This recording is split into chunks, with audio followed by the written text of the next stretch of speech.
projects. Otherwise, we will achieve nothing before the end of the year and disappoint the expectations of not only Mr. President, but all the Nigerians who yearn for the proper development of these schools to global standards. Section 20 of the Act clearly states so. And so that takes me to what the evils that the Act was set out to cure.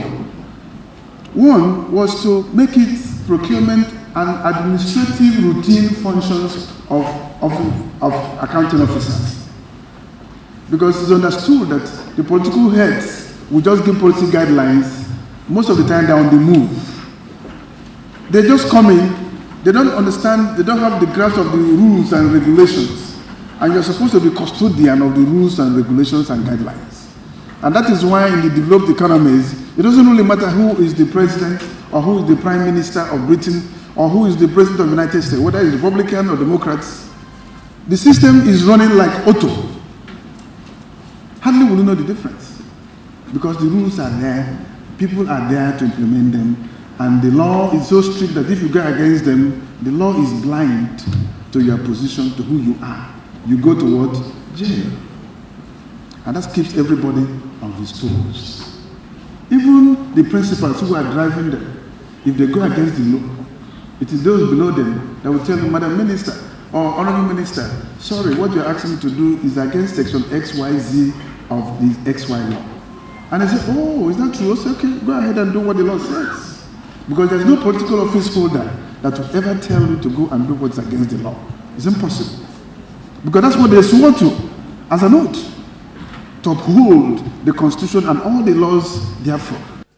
For schools not benefiting in this phased development, the Minister of State for Education has ensured that the Universal Basic Education Commission, UBEC, intervenes in the junior secondary school sections pending the amendment of the UBEC Act.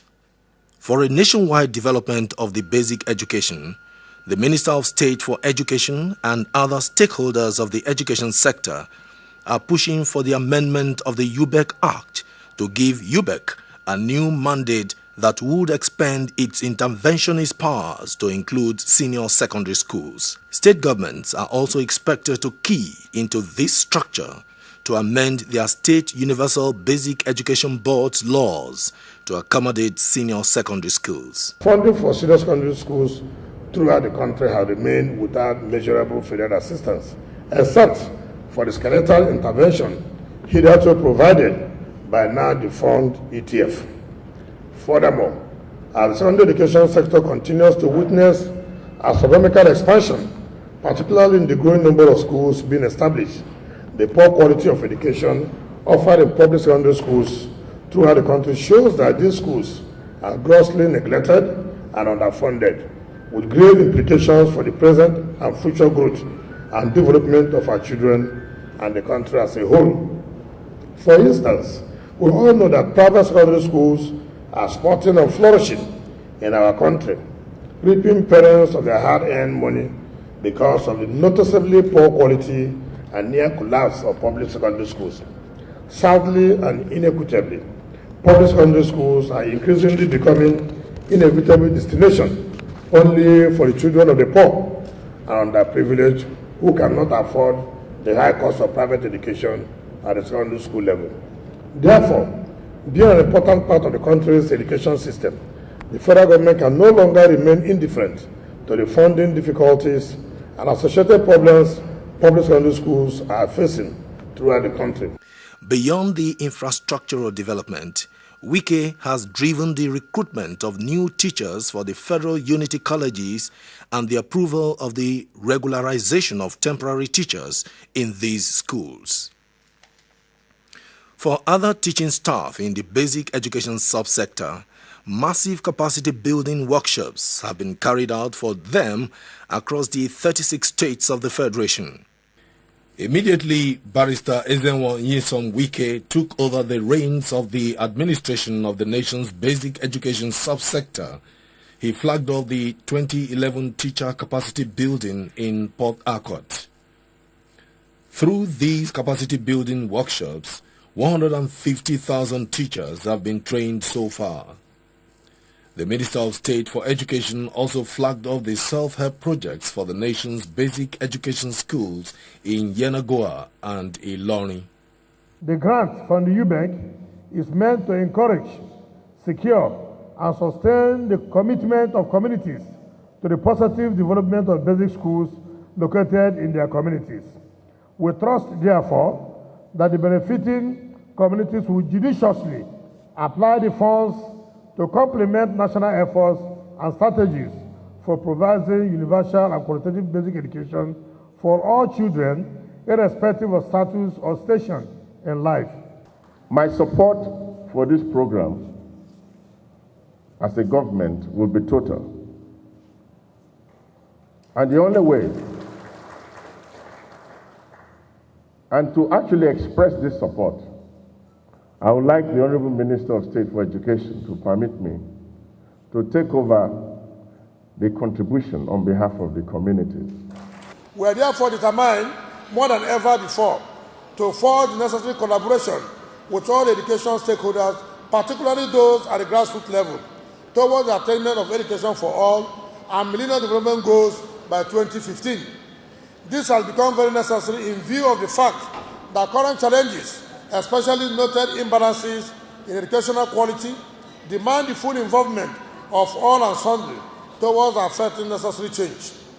It is heartwarming to note that benefiting communities of these projects will have an opportunity to participate in decisions that have to do with projects, including funding and actual execution, thereby being partners in development with government. By introducing and funding this valuable scheme, the federal government has done its own bit for the Nigerian child.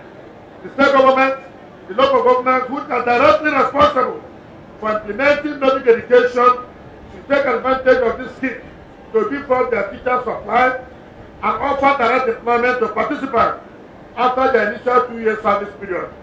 It's also a testimony to the care of UBEC and the federal government that they have increased the allowance from 10,000 to 18,000. And I also have employed UBEC and the federal government through the minister that the scheme should actually be extended to 4 years.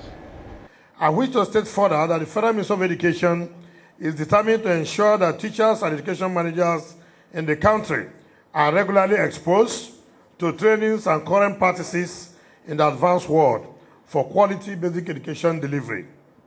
The approval of 10% of 2% federal government UBEC fund allocation for capacity building for teachers attests to the federal government efforts to address the issue of qualitative education, believing that when teachers are well equipped, better results will be achieved. When we see people like Chief Nyesom Wike, we know that the federal government won't have any option than to begin to deliver on promises, because I had the privilege of working with him, and I know that he's a man who will not stand for nonsense.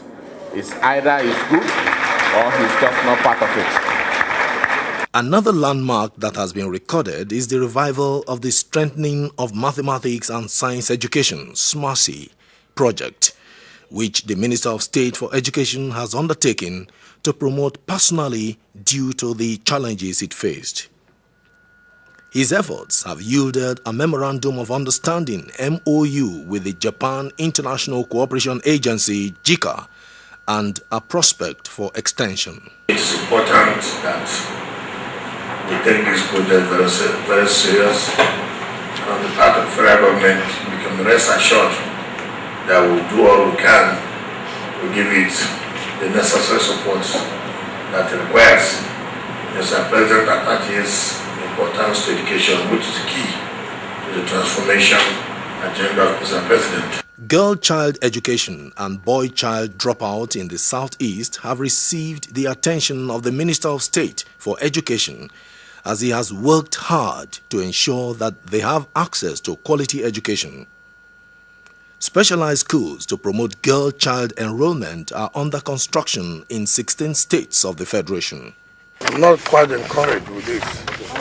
It doesn't show that work is going on very well. I'm sure they came here knowing fully well I was coming here today. You know the importance of girl-child education. You know how the federal government feels about the passion and commitment of Mr. President on this, particularly in the northern states. We want to encourage the girl child education.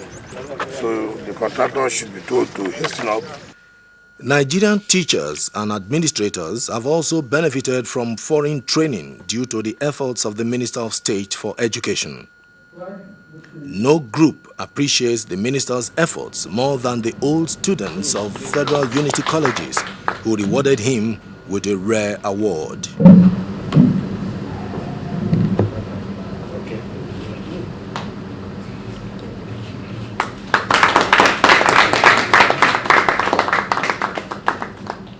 The minister has achieved so much within the short time he has been in this ministry that we cannot wait until he's out of office before we start showering him with accolades. Let us put it on record that we are very, very happy with the rapid transformation in the ministry. We are very happy with the policy change towards the management of the unity schools. By the time the National Assembly passes the 2012 budget, you will see that there will be a radical transformation of these schools. But like I said, it must be taken in phases.